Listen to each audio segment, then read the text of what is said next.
வணக்கம் நண்பர்களே. என்ன லொக்கேஷன் வித்தியாசமாக இருக்குது, வேணா நடு ரோட்டில் என்ன பேசுகிறாரேன்னு பார்க்குறீங்களா?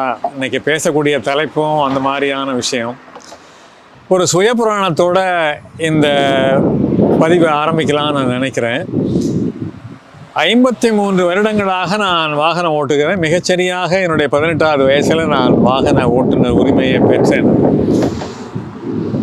என்னுடைய சம வயதுக்காரர்கள், குறிப்பாக என்னுடைய நண்பர்கள், வண்டி ஓட்டுறதே நிறுத்திட்டாங்க. அதுக்கு ரொம்ப வித்தியாசமான காரணங்களாக சொல்கிறாங்க. கண்ணு சரியாக தெரியல, காட்ராக்ட் வந்துருச்சு, தெளிவாக இல்லை, இரவு நேரம் கலங்கலாக இருக்குது, அப்புறம் கை கால் வலிக்குது, இடுப்பு வலிக்குது, முதுகு வலிக்குது, என்னென்னலாம் வந்து காரணங்களை சொல்கிறாங்க.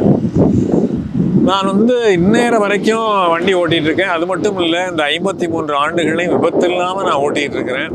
விபத்து இல்லாமல் எப்படி ஓட்டலாங்கிறதையும் நான் கடைசியாக நான் சொல்கிறேன். டச்வுட் என்று சொல்வார்கள். பக்கத்தில் எதுவும் மரம் எதுவுமே காணாம தொடலாம்னா எந்த விதமான விபத்து இல்லாமல் ஓட்டிகிட்டு இருக்கேன். இன்னமும் எனக்கு என்னுடைய தன்னம்பிக்கை அந்த மாதிரியான வேற ஒன்றும் இல்லை. வயது வேற ஏற ரிஃப்ளெக்ஸ்ன்னு சொல்லப்படுகிற அந்த பிரதிபலிப்பு இருக்கு இல்லையா, அது குறைய ஆரம்பிக்கும். எல்லாம் மெதுவாக செஞ்சு மெதுவாக அது ஓட்டுறதுக்கு சரியாகவே வராது. இப்போ வாகனம் ஓட்டுவது என்பது சற்றே ஒரு ஆபத்துக்குரிய, ஒரு கேள்விக்குரிய விஷயமாக இருக்குது. குறிப்பாக இந்த முடியை ஒரு மாதிரி வெட்டிக்கிட்டு வராங்கல்ல, அவங்கெல்லாம் திடீர்னு குறுக்க வராங்க பாருங்க, பயமாக இருக்குது. எங்கேருந்து தான் வரானோ தெரியல, திடீர்னு வர்றான். இதில் என்னென்னா, திடீர்னு யாரும் புகுந்தா வயதில் பெரியவங்களுக்கு கையும் ஓடாது, காலும் ஓடாது, ஐயோ அப்படின்னு பதறினாங்கன்னா அது அநேகமாக விபத்து தான். அப்போ நம்மளை சுற்றி இருக்கிற 4 பேரும் பண்ணக்கூடிய தவறுகளையும் சரி செய்யக்கூடிய ஆற்றலும் இருந்தால் தான் வண்டி எடுக்கணும். இப்போல்லாம் பிள்ளைகள் கையை வசத்திடுறாங்க, அப்பா நீங்கள் வண்டி ஓட்டாதீங்க, அம்மா நீங்கள் வண்டி ஓட்டாதீங்க என்று சொல்லி அவர்கள் கட்டுப்படுத்த ஆரம்பிச்சிடறாங்க. எங்கள் பெரியம்மா பொண்ணு அவங்கள நாங்கள் கோனாப்பட்டு என்கிற ஊரில் நாங்கள் திருமணம் செய்து கொடுத்தோம். அங்கே அவங்களுடைய மாமனார் எனக்கும் மாமா முறை. அவங்க 94 வயசு வரையும் கார் ஓட்டினாங்க. ஆதாரமாக சொன்னேன், சம்பந்தம் என்பது அவங்களுடைய பெயர். அதாவது ஓட்டுவதற்கு வயது வரம்புங்கிறது தடையே கிடையாது. நீங்கள் தன்னம்பிக்கையோடு இருந்தீங்கன்னா நீங்கள் எவ்வளோ வருஷம் வேணால் ஓட்டலாம். ஆனால் ஒன்றே ஒன்று, ஒரு நல்ல இயக்கங்கள், உங்களுக்கு உடல்நிலை நல்லா இருந்து உங்களுக்கு தன்னம்பிக்கையும் நல்லா இருந்ததுன்னா நல்லா ஓட்டுங்க.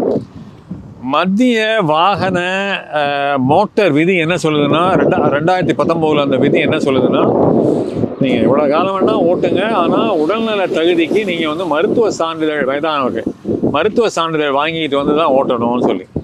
முன்னெல்லாம் பார்த்தீங்கன்னா இதுக்கு வராத வயது வரம்பே கிடையாது. முன்னெல்லாம் எப்படின்னா, மருத்துவர்கள் சான்றிதழ்கள் லெஃப்ட் அண்ட் ரைட் கொடுத்துட்டு வச்சு அடுத்து போட்டுகிட்டே இருந்தாங்க. அப்படி கிடையாது.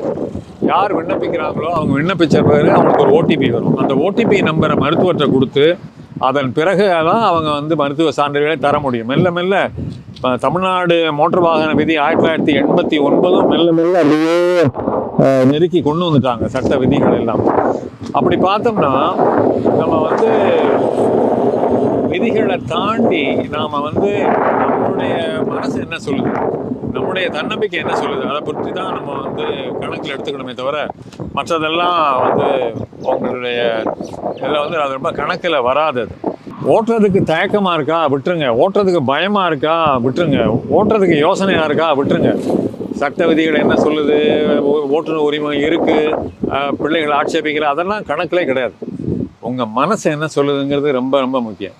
நான் நல்ல தன்னம்பிக்கையோடு இருக்கேன். அதனால தான் இந்த வயசுலேயே நான் ஓட்டிகிட்டு இருக்கேன். ஒரு விபத்தற்ற ஒரு 53 ஆண்டு கால பயணத்தில் நான் உங்களுக்கு சில குறிப்புகளை சொல்ல விரும்புகிறேன். அது மூத்தவங்களுக்கு மட்டுமல்ல, எல்லா தலைமுறைக்குமே பயன்படக்கூடிய விஷயமா இருக்கும். என்னென்னா, உங்களை சுற்றி ஓட்டுறாங்க இல்லையா 4 பேர், அவங்க எந்த நிமிஷம் என்ன தவறு செய்வாங்கன்னே கணிக்க முடியாது. அவங்க தவறு செய்வாங்கன்னு எதிர்பாருங்க. அவங்க நின்று போவாங்க, வலப்பக்கம் திடீர்னு கட்டடிக்க மாட்டாங்க, இப்படி நீங்களாக ஊகம் பண்ணாதீங்க. அவன் கட்டடிப்பான், திடீர்னு உள்ளே வருவான், ஒட்டி வருவான், பின்னாடி அடிப்பான், இதெல்லாம் நீங்கள் கணிச்சிங்கன்னா நீங்கள் நல்ல டிரைவர். நீங்கள் பாசிட்டிவான ஆட்டிடியூடை ரோடில் கூடவே கூடாது. எதுவும் நடக்கலாம் என்கிற தயாரிப்போடு இருக்கணும். அப்புறம் ரிஸ்க் எடுக்கிறது எங்கே தெரியுமா, நம்ம ஓவர்டேக் எடுக்கிறோம்ல, அங்கே தான். ஓவர்டேக்கில் தான் ஹெட் ஆன் கொலிஷன் ஏற்படுது, மேஜரான விபத்துகள்லாம் ஏற்படுது. அதை நடக்காமல் இருக்க என்ன பண்ணணும்னா, உங்கள் வண்டி தாண்டி போன பிறகு 1 2 3 4 5 6 7 8 9 10 10 டிக்கு நடந்திருக்கணும். அதுக்கு பிறகு தான் எதிர்வண்டி வரணும்.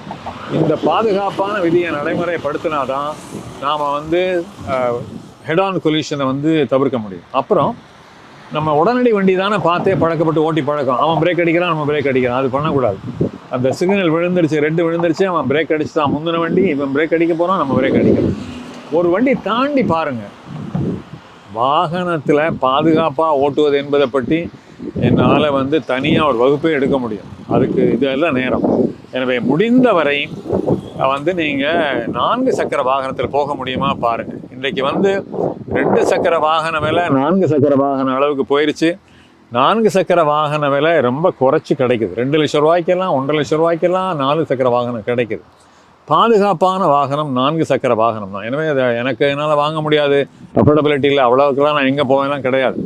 இன்றைக்கு எல்லாருமே 4 சக்கர வாங்கலாம்ங்கிற அளவுக்கு விலை குறைவாக வந்திருக்கு. நிறைய புதிய கார்களுடைய வரவு வந்து பழைய கார்களுடைய விலையை குறைச்சி இன்றைக்கி மார்க்கெட்டில் கிடைக்க முடியாது.